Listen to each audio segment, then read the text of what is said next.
الأفلاك والأرضين والصلاة على من كان نبيا وآدم بين الماء والطين وعلى آله وأصحابه أجمعين. أما بعد فأعوذ بالله من الشيطان الرجيم. بسم الله الرحمن الرحيم. وبالوالدين إحسانا صدق الله مولانا العظيم وصدق رسوله النبي الكريم الرؤوف الرحيم. تمام قسم کی حمد و ثنا، تعریف، تکبیر، تسبیح، تمجید اللہ رب العزت کی ذات کے لیے ہے. وہ اللہ الذی هو خالقنا ومالکنا ورازقنا وولینا نصیرنا حمیدنا مقصودنا ومدعونا. درود و سلام پیارے محمد مصطفیٰ صلی اللہ علیہ وسلم الذی هو احسن الخلق واجمل الخلق واعرف الخلق واشرف الخلق واعظم الخلق وانور الخلق وخیر خلقہ وآلہ اجمعین. اللہ رب العزت کا فضل و کرم کہ جس کی توفیق سے آج ہم اس بابرکت مہینے اور اس بابرکت دن میں اللہ رب العزت کے مقدس گھر میں اللہ رب العزت کی محفل میں اس کے ذکر میں ہم مصروف ہیں. اللہ رب العزت ہم سب کا یہاں پر بیٹھنا اور اپنا ذکر کرنا اپنی بارگاہ میں قبول و منظور فرمائے. میری کوئی لمبی چوڑی تقریر تو نہیں. محترم قبلہ شاہ صاحب اور علامہ صاحب نے تو آپ کو تقریر سنائی، آپ کے جذبات کو اجاگر کیا. میں مختصر سی باتیں آپ کے سامنے عرض کرنا چاہوں گا، کیونکہ ہم جانتے ہیں کہ جیسا کہ قرآن پڑھنا ہمارے اوپر فرض ہے، عبادات کرنا ہمارے اوپر فرض ہے، جیسے اللہ رب العزت نے ہمارے اوپر 5 وقت کی نماز کو فرض کیا. ہم یہ سمجھتے ہیں کہ 5 وقت کی نماز پڑھنا فرض ہے، عبادات کرنا فرض ہے. اگر 5 وقت کی نماز پڑھنا فرض ہے تو سنیے کہ 24 گھنٹے کا اخلاق بھی فرض ہے انسان کے اوپر. ہم عبادات تو کرتے ہیں پر اخلاق تو بھول چکے ہیں کہ ہمارا اخلاق کیا ہونا چاہیے، لوگوں سے ہمارا رویہ کیا ہونا چاہیے.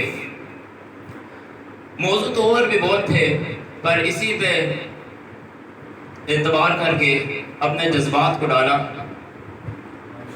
اللہ رب العزت کے لاریب کتاب قرآن مجید فرقان حمید سے جو آیت مبارکہ کا ایک حصہ تلاوت کیا، اللہ فرماتا ہے کہ وَبِالْوَالِدَيْنِ إِحْسَانًا، کہ تم اپنے والدین کے ساتھ احسان کرو. احسان کیا فرمایا کہ وَلَا تَقُلْ لَهُمَا أُفٍّ وَلَا تَنْهَرْ، کہ احسان یہ کرو کہ انہیں تکلیف نہ دو. تکلیف کتنی تکلیف نہ دو کہ انہیں اف تک بھی نہ کہو. اف کو تو ہم کچھ سمجھتے ہی نہیں کہ اف ہے کیا. اللہ نے اس سے بھی منع فرمایا کہ تم اپنے والدین کو اف تک نہ کہو. والدین کی عزت، ان کی تکریم، ان کی تعظیم انسان کی زندگی کے ہر لمحے میں اس کے اوپر فرض ہے، واجب ہے اس کے اوپر، چاہے والدین جوان ہیں یا بوڑھے ہیں. لیکن اللہ نے بڑھاپے کا ذکر خصوصیت سے فرمایا. کیوں فرمایا؟ اس لیے فرمایا کہ جب والدین بوڑھے ہو جاتے ہیں تو وہ ان کے اندر ایک چڑچڑا پن آ جاتا ہے. یعنی جیسے بچے کے اندر ایک پن ہوتا ہے، جب انسان بوڑھا ہو جاتا ہے اس کے اندر بھی وہ پن آ جاتا ہے. اللہ نے اس لیے خصوصیت سے ذکر فرمایا کہ جب والدین بوڑھے ہو جاتے ہیں تو تم ان کی عزت کرو، ان کا ادب کرو. تو والدین کا ادب کر کے مقام کیا ملتا ہے؟ وہ اس قصاب سے کوئی پوچھے کہ حضرت یوسف علیہ السلام نے حضرت موسیٰ علیہ السلام نے اللہ کی بارگاہ میں ایک روز عرض کی کہ یا اللہ مجھے یہ بتاؤ کہ جنت میں میرا رفیق کون ہوگا، جنت میں میرا ساتھی کون ہوگا، جنت میں میرے ساتھ کون جائے گا. اللہ تعالیٰ نے فرمایا ہے موسیٰ فلاں بستی میں ایک قصاب رہتا ہے، ہم اپنی زبان میں جسے قصائی بولتے ہیں، فلاں بستی میں ایک قصاب رہتا ہے، وہ جنت میں تمہارے ساتھ جائے گا، جنت میں وہ تمہارا رفیق ہوگا. موسیٰ علیہ السلام نے کہا اللہ اس کا پتہ کیا ہے، وہ کرتا کیا ہے؟ اللہ نے فرمایا فلاں بستی میں رہتا ہے، فلاں جگہ اس کی دکان ہے، وہاں پر گوشت کاٹ کر لوگوں میں تقسیم کرتا ہے. موسیٰ علیہ السلام اس کی تلاش میں نکلے اور اس تلاش میں نکلے کہ دیکھوں کہ اس کی ایسی کون سی ادا ہے جو اللہ کو پسند آ گئی ہے اور اللہ نے وقت کے نبی کے ساتھ اسے جنت میں رفیق بنایا ہے، ایسی کون سی ادا ہے اس کی۔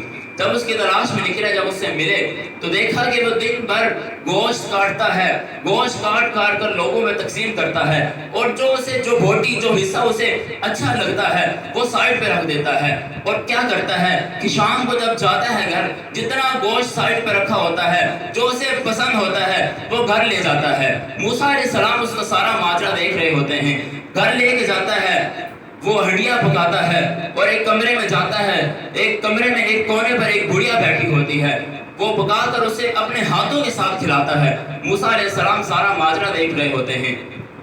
جب وہ کھلا دیتا ہے پھر اپنی اس بڑھیا جو ہوتی ہے اس کی خدمت میں مصروف ہو جاتا ہے، کبھی اس کی ٹانگیں دباتا ہے، کبھی اس کے بازو دباتا ہے، کبھی اس کا سر دباتا ہے، کبھی اس کے پاؤں دباتا ہے۔ موسیٰ علیہ السلام سارا ماجرا دیکھ رہے ہوتے ہیں۔ جب وہ خدمت کر کے فارغ ہو جاتا ہے تو اس بڑھیا کی زبان سے کچھ الفاظ صادر ہوتے ہیں، اس کی آواز اتنی کم ہوتی ہے کہ موسیٰ علیہ السلام تک پہنچتی نہیں ہے۔ موسیٰ علیہ السلام اس کی خدمت تو دیکھ لیتے ہیں، پر جو اس بڑھیا سے اس کی زبان سے جو الفاظ صادر ہوتے ہیں وہ نہیں سن سکتے۔ موسیٰ علیہ السلام بعد میں اس سے پوچھتے ہیں، شخص تو نے خدمت کی، تو نے اسے کھانا کھلایا، لیکن اس کی زبان سے جو الفاظ صادر ہوئے وہ نہیں سن سکا، وہ کیا تھے؟ تو وہ صاحب عرض کرنے لگا کہ میری ماں جب میں اسے کھانا کھلاتا ہوں، جب اس کی خدمت کرتا ہوں، اس کی زبان سے ایک الفاظ صادر ہوتا ہے کہ یا اللہ میرے اس بیٹے کو وقت کے نبی کے ساتھ جنت میں رفیق بنا دے۔ میں اپنی ماں کا دل رکھنے کے لیے آگے سے امین کہہ دیتا ہوں، کیونکہ میں جانتا ہوں کہاں وقت کا نبی، کہاں اللہ کا نبی، اور کہاں میں کا صاحب جنت میں کیسے رفیق بنوں گا۔ موسیٰ علیہ السلام نے کہا، اے خوش نصیب، تیری ماں کی یہ دعا قبول ہو گئی ہے، اللہ نے جنت میں تجھے میرا رفیق بنا دیا ہے۔ تو ہے کہ اللہ جنت میں نبیوں کا ساتھ دیتا ہے۔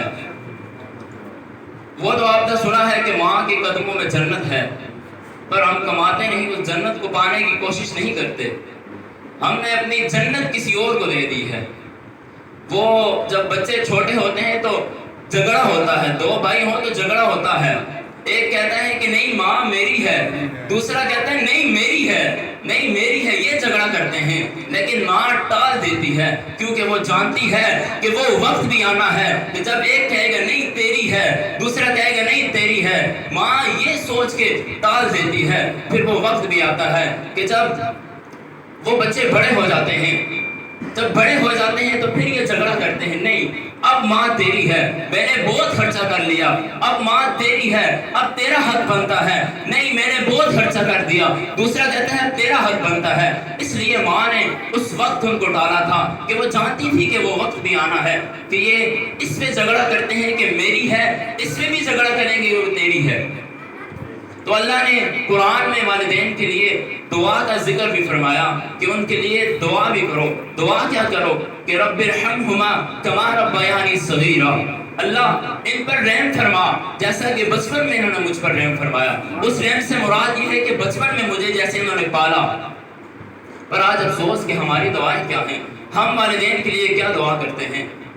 اگر والدین کسی مصیبت میں ہیں، کسی مشقت میں ہیں، یا بہت زیادہ بیماری میں ہیں تو ہم کیا دعا کرتے ہیں؟ اگر خود نہیں کرتے تو لوگوں سے سنتے ہیں کہ اللہ انہیں پردے میں لے لے۔